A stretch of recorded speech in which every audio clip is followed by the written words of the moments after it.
isiokwu m n'abalị a bụ aprịko.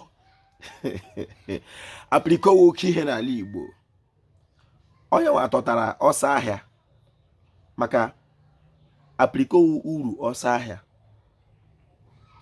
Biko anyị na-aga n'iru, were ntị onye Igbo, were obi onye Igbo. Ebe m si ekwu ọma ahịa, onye oke kọrọ m na mgbe a chọrọ ịgụ kpata ibeku ụmụ ahịa, ndị ahịa nọ na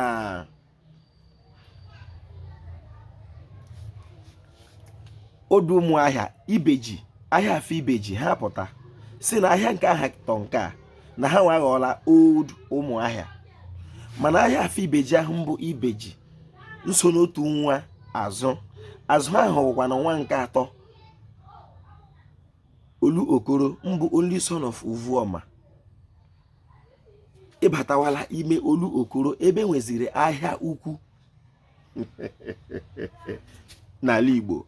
Aha m bụ Nkwachukwu Ojiagbọ, a na-akpọ m Ojiọfọ. Abụ m onye Olu Okoro nke dị na ọma ahịa n'obodo nke Chineke. Enwe m ike ịga ma m ekele gị ọha nwa eze. Ekelere m ndị nzọmọzọ, ekelere m ndị chiri echi n'ala Igbo, ekelere m ma ndị dibịa na-agba aja, ma ndị na-agba afa, ma ndị mgbọrọgwụ, ma mkpa akwụkwọ. Ojiọfọ chi ihe onye chiri ya zere, ọ ga-adịrị Igbo la mma. Isiokwu m n'ụbọchị nke taa bụ aprịko. Achọrọ m ime ka Igbo mara na ọ dịghị aprịko kacha njọ karịa nke mmadụ gbara onwe ya. Isi m n'otu ole, mmadụ na-eji ego gboo mkpa, ma oge iwere ihe ọ ga-eri ribe n'ahụ ya dịka mmadụ, ya pepewa aka, ọlọ gbabego onwe ya aprịko. Biko, ọ bụrụ na ị na-aga n'iru, buru n'obi na agadi nwaanyị gbakete mkpalawa azụ na ahụ agụwala ya. Ndị Igbo matara kpete ma kpere na anaghị ekwe na nwatakịrị mere ife ọjọọ were akụwa buo ya otile. Ọ bụrụ na otu ịdị dịka mmadụ, dịka onye Igbo ịwụ na ị pụtara ajụ nna gị, ihe ọ pụtakwara na ụmụ gị ga-ajụ gị, maka ọ bụ ebe kwesị onye amụrụ ya amụta ibe. Ịpụtasị na ndị nna nna gị adịghị nsọ, mgbe ụmụ anyị ga-abịa, anyị nwa ga-adịkwa nsọ, maka ihe kara emewu ka ibie ndụ nwa bekee. Nwa bekee chọkwara na ibi ndụ ya adịkwana nsọ karịa anyị.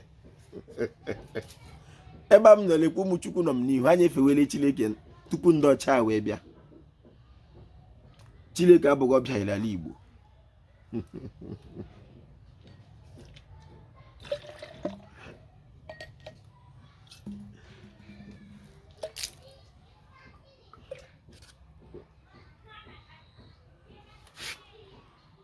Soro ahụ ụzọ ahụ ndị Igbo Chineke kere n'oyiyi ya, otu osisi ha bie ndụ kpere ya.